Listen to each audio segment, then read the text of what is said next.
South Africa is a nation with a rich history of success in the Open Championship, and Royal Lytham and St Anne's, the venue for this year's Open, has played a big part in that. The legendary Bobby Locke, the first South African to lift the claret jug, claimed the third of his 4 Open titles at Lytham in 1952, 22 years before the great Gary Player triumphed to become the only player to win the Open Championship in 3 separate decades. Ernie Els and, of course, 2010 champion Louis Oosthuizen have since lifted the trophy. And a week after the first international final qualifying event of the year in Australia, golf's oldest and most recognisable silverware returned to South Africa and Johannesburg for the 9th edition of IFQ Africa. The trophy made a number of key stops in South Africa, starting at the home of Gary Player in Colesberg. If this could talk and tell you where it's been and how it's been lost in the countries and the aeroplanes and the tunnels and just where this trophy is ventured in this world would be a remarkable story, wouldn't it?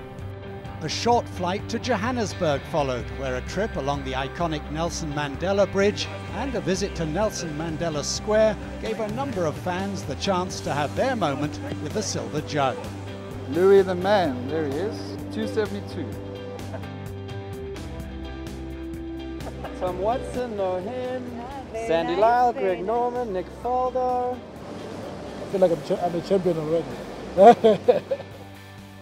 And that was preceded by a trip to the Jack Nicklaus designed Houghton Golf Club, where the members and visitors were only too keen to get their hands onto the trophy. 51 players from 12 countries took their place in the field for the 2-day 36-hole event at the Royal Johannesburg and Kensington Golf Club, the host course for the previous week's Joburg Open on the European Tour. And all began buoyed by the knowledge that a certain South African former Open champion made his first step into the championship through IFQ some 8 years ago. When we started doing the IFQs in 2004, Oosthuizen was one of the qualifiers from Atlantic Beach, and of course we all know what he did in 2010, so I guess anything's possible. 50-odd guys playing for 3 spots. It's a one-time shot. You make a mistake, you're out of it. You've got to be in the top 3 to get through. And, well, you know, it's like a skins game. You know, you've got to do it on that day. Heading the field were home favourites Jaco van Zyl, who finished joint 3rd at the Joburg Open, and 2007 Sunshine Tour Order of Merit winner James Kingston.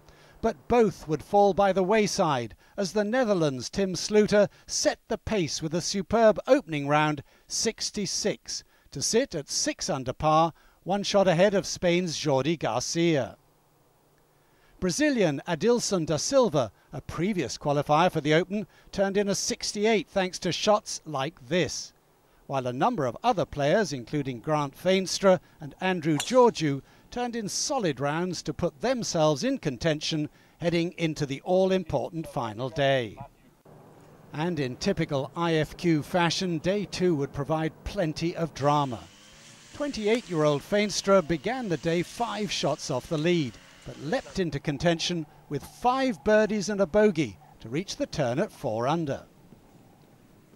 3 more shots gained on the back 9 would be tempered by a double bogey at the treacherous par 3 16th hole, but a brilliant 3-wood from the thick rough on 18 would help Veenstra to a closing round 67, leaving the diminutive South African in the clubhouse on 6 under par and in a very strong position.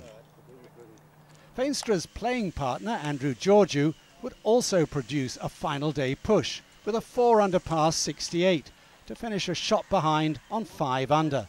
And his fate, along with that of Veenstra, would be decided by the fortunes of the final group.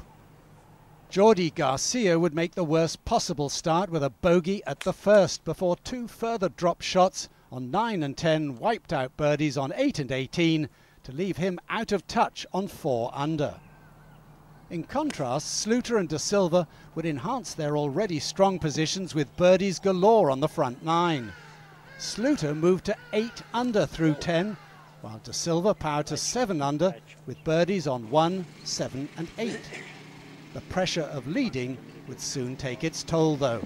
The apparently unflappable Sluter would see his open dreams disappear in dramatic fashion as he dropped 8 shots in the space of 5 holes.